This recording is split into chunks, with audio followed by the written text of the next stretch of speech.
ലോക്സഭാ തെരഞ്ഞെടുപ്പിൽ മുസ്ലിം ലീഗിന് മൂന്നാം സീറ്റില്ല. മൂന്നാം സീറ്റിന് വേണ്ടി ശക്തമായ സമ്മർദ്ദം ചെലുത്തുന്ന ലീഗിന് രാജ്യസഭാ സീറ്റ് നൽകി പ്രശ്നം പരിഹരിക്കാനാണ് മുന്നണിയിൽ ആലോചന. മലപ്പുറം പൊന്നാനി സീറ്റുകളിലെ സ്ഥാനാർത്ഥികളെ പരസ്പരം വെച്ചുമാറാനാണ് ലീഗിന്റെ ധാരണ.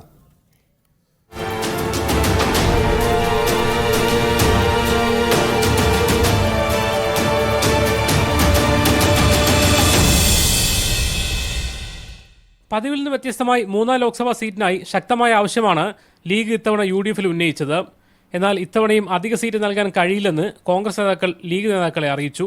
സിറ്റിംഗ് എംപിമാരെ മാറ്റുന്നതിലെ പരിമിതിയാണ് കോൺഗ്രസ് ഉന്നയിക്കുന്ന ഒരു പ്രശ്നം. ലീഗിന് അധിക സീറ്റ് അനുവദിച്ചാൽ CPM-ഉം BJP-യും നടത്തിയേക്കാവുന്ന എതിർപ്രചരണങ്ങളെ മുൻകൂട്ടി കാണേണ്ടതുണ്ടെന്നും കോൺഗ്രസ് നേതാക്കൾ പറയുന്നു. അതേസമയം ലീഗിന്റെ ആവശ്യം പരിഗണിച്ചുകൊണ്ട് ഇനി ഒഴിവുവരുന്ന രാജ്യസഭാ സീറ്റ് ലീഗിന് നൽകാനും ധാരണയായിട്ടുണ്ട്. ഇന്നലെ കോൺഗ്രസ് ലീഗ് നേതാക്കൾ തമ്മിൽ നടത്തിയ അനൗദ്യോഗിക ചർച്ചകളിലാണ് ധാരണ രൂപപ്പെട്ടത്. അതേസമയം രാജ്യസഭാ സീറ്റ് ചർച്ചയായിട്ടില്ലെന്ന് PK കുഞ്ഞാലിക്കുട്ടി പ്രതികരിച്ചു. രാജ്യസഭാ സീറ്റിനെ സംബന്ധിച്ചുള്ള ഒരു ചർച്ച നടന്നിട്ടില്ല. ഇപ്പോൾ പാർലമെന്റ് സീറ്റിന്റെ വിഭജനത്തിന്റെ ചർച്ചയല്ലേ നടക്കുന്നത്, മറ്റേ ചർച്ച നടന്നിട്ടില്ല. അതിനിടെ ലീഗ് മത്സരിക്കുന്ന 2 സീറ്റുകളിൽ സ്ഥാനാർത്ഥികളെ പരസ്പരം വെച്ചുമാറാനും ധാരണയായിട്ടുണ്ട്. മലപ്പുറത്ത് ET മുഹമ്മദ് ബഷീറും പൊന്നാനിയിൽ MP അബ്ദുൾ സമദ് സമദാനിയുമാവും ഇത്തവണ മത്സരിക്കുക. സ്ഥാനാർത്ഥികളുടെ കൂടി താൽപര്യം പരിഗണിച്ചാണ് ഈ വെച്ചുമാറ്റമെന്നാണ് ലഭിക്കുന്ന സൂചന. UDF-ൽ സീറ്റ് ധാരണയായാൽ ലീഗ് നേതാക്കൾ യോഗം ചേർന്ന് സ്ഥാനാർത്ഥി പ്രഖ്യാപനം നടത്തും.